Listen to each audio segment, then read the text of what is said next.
UFC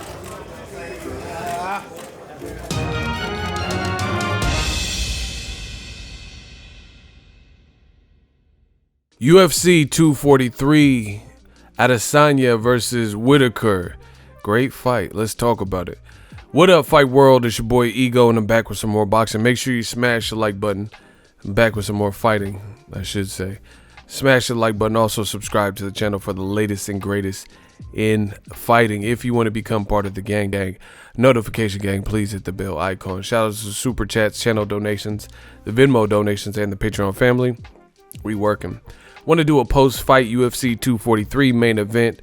Robert Whittaker versus Adesanya. Very good fight, good action. Shout out to Adesanya. He proved a lot of people wrong. Got a second round knockout. The last STYLEBENDER. He did his thing.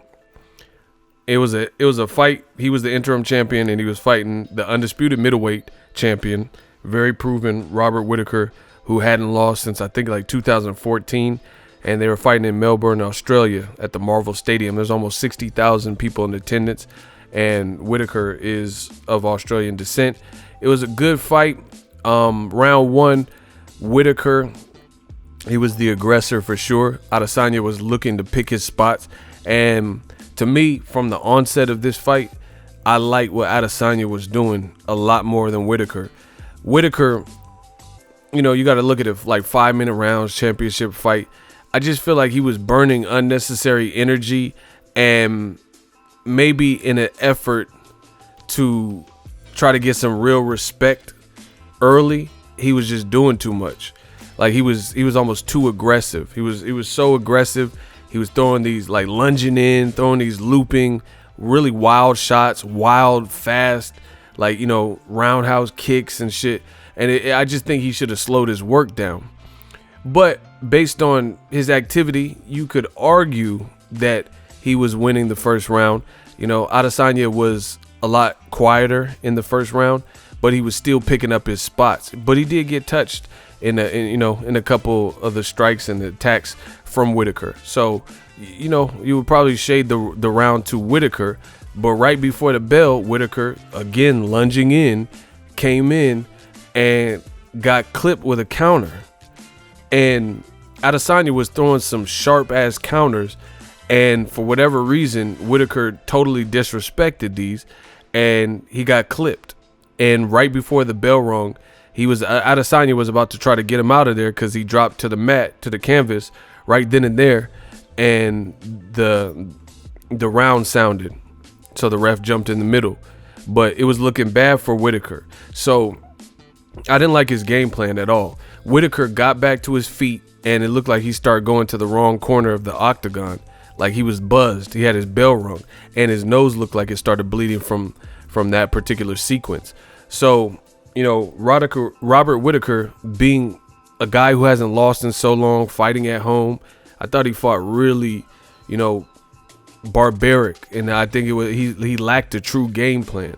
Like doing all that wild shit, and you could see the game plan. Adesanya was trying to catch him in between the shots, and I like how Adesanya was keeping his range. He was keeping his composure too. That's for a guy, you know, he's been in the UFC like 2 years. I was really impressed with the composure of Adesanya. You know, he was keeping the distance and using his height to his advantage, and he was trying to catch and really counter. You know, very good. He's probably his boxing trainer or whoever is had him his stand-up game looking nice, and he was just trying to catch him. He was trying to be patient and wait, and that was the perfect game plan for the much more aggressive and at times wild Whittaker. And Whittaker did all that in the first round to still lose it because he got dropped to the mat where it was so obvious he was hurt, and then the bell rung. So it was just wasted energy, and it's also a confidence booster for your opponent while discouraging for yourself. So I gave Adesanya the first round because of the negligence of Whittaker.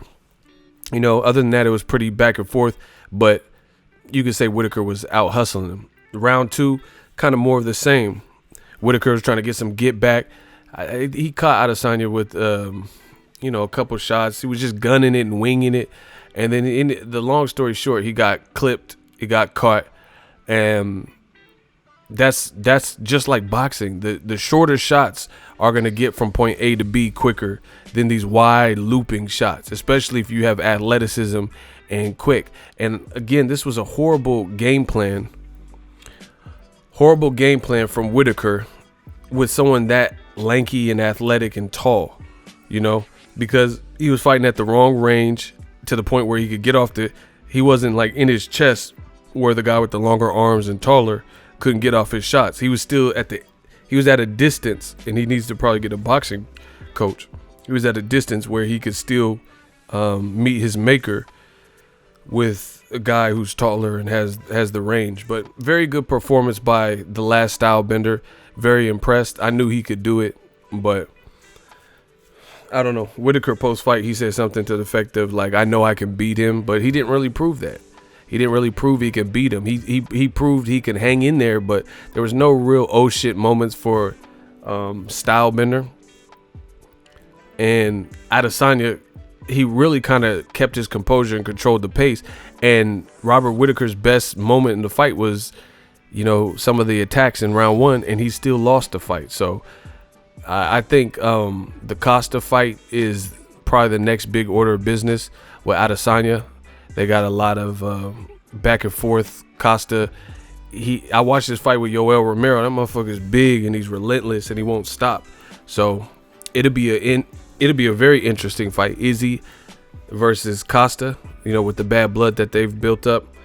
I'm looking forward to it. But very good main event, definitely delivered, and it was a coming out party, so to speak, for Adesanya. People had a lot of questions and question marks and put an asterisk by his name, but now you can't say nothing. He's the best middleweight right now, you know.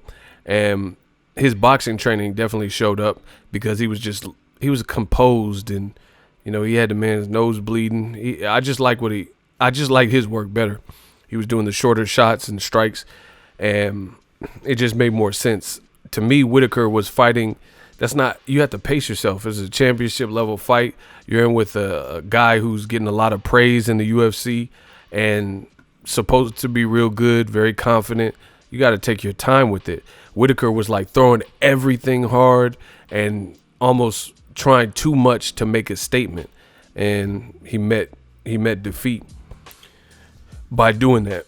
But thank you to everybody who used my link, ESPN. You can sign up for ESPN Plus. You can buy the pay-per-views from me directly. Use the link in any of my videos. I am an affiliate working with Disney and ESPN Plus, so it helps my channel. Appreciate you guys that use my link. I seen from the tracking, some of you guys bought the pay-per-view through me. So keep it going. You know, Nate Diaz, Jorge Masvidal, UFC 244. Use that link. All in all, good fight. And it was a, you know, coming out party for last Stylebender. I liked his work. I thought he did an excellent job. Pressure, a lot of people in the crowd, a lot of doubts that people had, and he proved people wrong. So that's all we can ask for these fighters. Good effort from Whittaker, but I was definitely impressed with Stylebender. I think he just more of a measured approach from him, and he just seemed like more of a strategy and a game plan to what he was doing. Because he kept trying to land the hook, and he was landing it with authority even in round 1. So I don't know why Whittaker. I think he thought because of his experience, or I don't know. It's impressive, man. Because Yoel Romero had a tough fight with Whittaker, you know, and the guy again hadn't lost in several years. So to see him get slept, he was out of there. And they showed it in slow motion. His face exploded. It looked like a movie kill shot or something, like a video game. In the second round, when he got knocked out, you could see blood splatter out of his face. It looked crazy. And then he was very hurt. The ref had to stop it. Let me know what you guys think. UFC 243. Drop your thoughts in the comment section. Make sure you smash the like button. As always, hate, comment, and subscribe. Till next video is Ego signing off. So if you enjoyed this video and want more content like this on the channel, you can show your appreciation by going to the PayPal donate button or the YouTube support button. And you can donate any amount that you feel is equivalent to the value of this video. Much more to come. Thank you guys for your support. Boxing Ego, the future of boxing.